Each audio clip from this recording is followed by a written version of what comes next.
भाई बहनों, आज की रोटी की हर सदस्य व्यक्तियों के लिए यीशु ख्रिस्तांची मधुर नावांचे सप्रेम नमस्कार। आज की दिनांक 19 नोव्हेंबर 2025 बुधवार।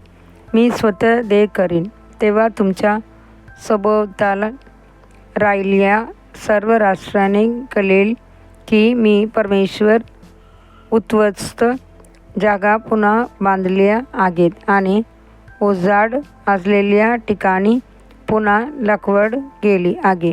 मी परमेश्वर हे बोललो आहे आणि मीच ते करीन। एजेकेल 36 अध्याय 36 वचन। भविष्यवक्ता एजेकेलच्या माध्यमातून परमेश्वराने बाबेलमध्ये कैदेत असलेल्या इस्रायल लोकांना अनेक आश्वासने दिली। त्याने त्यांना खात्री दिली, मी तुम्हाला पुन्हा उभे करीन, जे नष्ट झाले आहे तो मी पुन्हा बांधीन।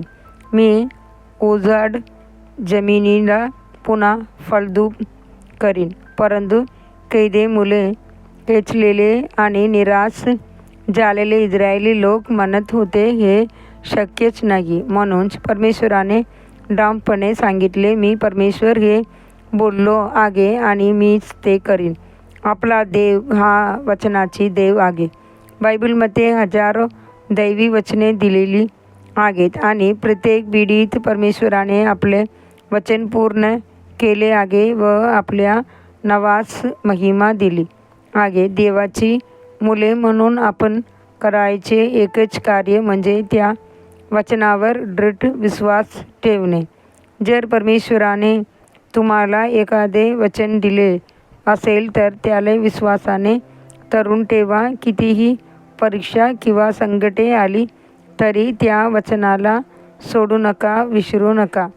जुना आणि नवा करार वाचताना तुम्हाला दिसेल की सर्व संतांनी देवाची वचनावर आधारून प्रार्थना केलेल्या त्यांनी विनविले, प्रभू तू हे म्हटले आहेस, आता ते पूर्ण कर। आपला कृपाळू परमेश्वर फक्त बोलणारा नाही तर तो जे बोलतो ते पूर्ण करणारा आहे। त्याने म्हटले आणि ते झाले, त्याने आज्ञा दिली आणि ते स्थिर राहिले। स्तोत्र 33 अध्याय 9 वचन।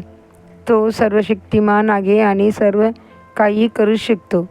योब म्हणतो, मला ठाऊक आहे की तू सर्व काही करू शकतोस आणि तुझी योजना कोणीही रोखू शकत नाही।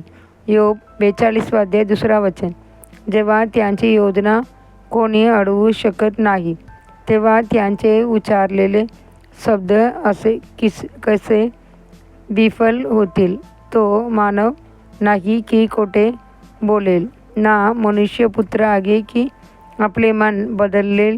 ते बोलेल आणि कृती करणार नाही काय। योसेफचे जीवन आठवा। लहानपणापासूनच प्रभूने व्यवचारावर प्रेम केले आणि त्याच्याशी स्वप्रेम व दर्शनातून बोलला। अनेक वर्ष गेली, परिस्थिती पूर्णतः अशक्य वाटत होती, तरीही योग्य वेळी प्रभूने सर्व वचने पूर्ण केली। योसेफचे बंधू त्यांच्या समोर नतमस्तक झाले आणि देवाचे प्रत्येक वचन पूर्ण झाले। प्रिय देवाचे लेकरा, लक्षात ठेव, परमेश्वराने आपली कोणतीही वचने व्यर्थ पडू दिली नाहीत। 1 सामुएल 3 अध्याय 19 वचन।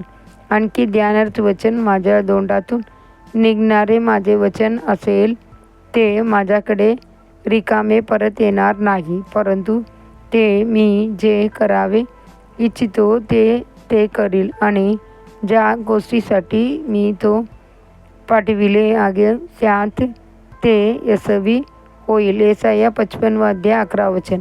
आजचे बायबल वाचन सकाळी एजेकेल 11 अध्याय 12 अध्याय 13 अध्याय, संध्याकाळी याकूब 1 अध्याय। धन्यवाद।